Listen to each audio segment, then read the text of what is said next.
கர்த்தருடைய பரிசுத்த நாமத்திற்கு மகிமை உண்டாவதாக. இந்த நாளில் இந்த தேவ செய்தியை கேட்கிற தெய்வ பிள்ளைகளே, உங்களை யாவரையும் ஆசீர்வதிப்பாராக. இந்த நாளிலே ஒரு வசனத்தை தியானிக்கலாம்.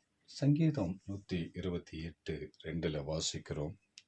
உன் கைகளின் பிரயாசத்தை நீ சாப்பிடுவாய், உனக்கு பாக்கியமும் நன்மையும் உண்டாயிருக்கும் என்று நாம் வேதத்திலே வாசிக்கிறோம்.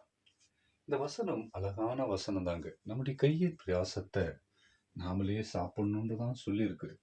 இது உனக்கு பாக்கியமும் நன்மையும் உண்டாயிருக்கும் என்று தான் சொல்லியிருக்கு. ஆனா நம்ம வாரம் முழுவதுமாய் சம்பாதித்து, மாதம் முழுவதுமாய் சம்பாதித்து, நம்முடைய சம்பளம் முழுவதுமாய் வீட்டை தேடி வர்றதில்லைங்க. ஏன் அப்படின்னா, கடன்காரங்க, வியாதிகள், மருந்துக, வீணான செலவுக, இப்படியே எல்லாவற்றிடத்திலும் கொடுத்து கொடுத்து கொடுத்து நம்முடைய வீட்டை சேருது ஒரு கொஞ்சம் பணமாக தான் இருக்குது. அது நம்முடைய வாழ்க்கையை திருப்தி அடையிறதில்ல. நாம் சம்பாதிக்கிற சம்பாதனை நமக்கு தாழ்வுக்குள்ளதான் இருக்கிறத தவிர ஒரு நாள் கூட உயர்வுக்குள்ள வந்ததில்லை. ஆனால் வசனம் நமக்கு அழகாய் சொல்லுது, உன் கையின் பிரயாசத்தை நீயே சாப்பிடுவாய் என்று சொல்லப்படுவது. அப்போ நம்முடைய கையின் பிரயாசத்தை நாமளே சாப்பிடும்படியாய் தேவன் உதவி செய்திருக்கிறாருங்க.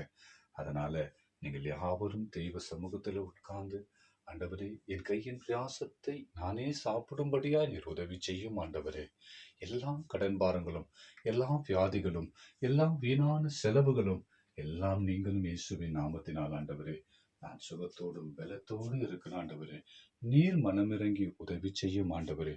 உடைய நாம மாத்திரம் மகிமைப்படுத்துகிறேன் என்று இன்று தேவனிடத்தில் சொல்லுங்க. இந்த வசனத்துக்கு ஏற்றபடியாய் உங்களை தேவன் ஆசீர்வதிப்பார், உங்களை வழி நடத்துவார்.